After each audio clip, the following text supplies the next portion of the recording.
Oh my God, this is the best recipe ng beef caldereta na nagawa natin or naluto natin. Kung gusto nyo po ito malaman paano ko niluto, of course, you have to watch the video. So, yung unang ginawa natin sa isang kawali na hindi pa po nasindihan yung kalan, naglagay po tayo ng around 3/4 na beef. So, baka po yung ginamit natin. At nilagay na natin dito yung onion, garlic, laurel leaf, pepper, gamit natin ang powdered and ground at naglagay po tayo ng calamansi extract. So, mga 8 pieces na calamansi dyan at soy sauce. Naglagay din po tayo ng margarine. Butter, pwedeng margarine or butter, depende sa inyo yan, no? So, mga 1 tablespoon. So, ngayon, sinindihan na natin yung kalan at hayaan natin ito mag-simmer. Mga ilang minuto, guys. But, in between, kailangan po natin ito haluin para magpantay po yung pagkaluto ng ating baka. And then, tatakpan ulit natin hanggang sa mag-reduce ang liquid nito. Pag once mag-reduce ito, magre-rendered out po ng taba from the baka.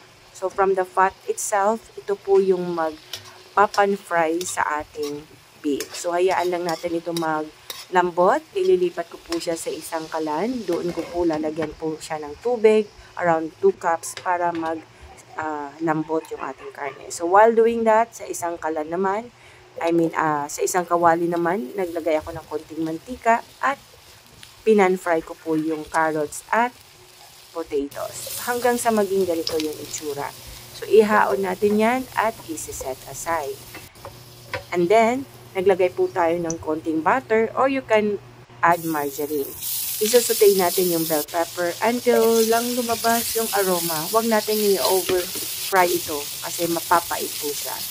Once malumabas na yung aroma, quickly remove and set aside. Then, igigisa natin sunod dito yung sibuyas, onion, garlic, and yung siling pula. Kasi nga, this is spicy caldereta. Less lang naman ng sili na ligay ko, mga 2 piraso. So, you can add more if you want to make it more spicy, di ba? Okay, now, then, ibalik natin yung ating pinalambot na beef. So, halu-haluin ko muna siya. Then, ilalagay na natin yung ginisa natin na onion, garlic, and chili. Then, haluin. Quick mix lang. And, ilalagay na po natin dito yung ibang ingredients such as yung tomato paste, liver spread, pickles. Guys, huwag nyo po i-skip yung pickles. Dahil guys, ito po yung isa sa ingredients na nag-elevate ng flavor po ng ating beef caldereta. Huwag nyo talagang i-skip yan. Of course, nag-add po tayo ulit ng tubig at naglagay po tayo ng tomato sauce. Ilalagay ko po yung buong ingredients doon sa description box. You can watch it na. You can check it out na lang there. Of course, nagsisod tayo dyan ng salt para mabalansin na po yung taste niya, no? Then, dinagay ko po yung ating na pan-fry na carrots and potatoes. After natin mahalo, guys, tatakpan ulit natin ito and hayaan natin mag-simmer ng ilang minuto until such yung ating carrots and potatoes and of course, yung ating beef ay totally maluto na siya.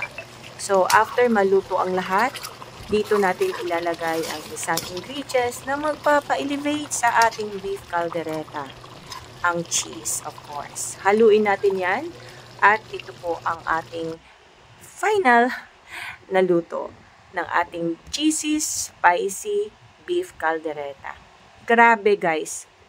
Ang sarap, malinamnam ang beef caldereta na ito dahil sa mga ingredients na nilagay natin. Huwag ko kayong mag-i-skip.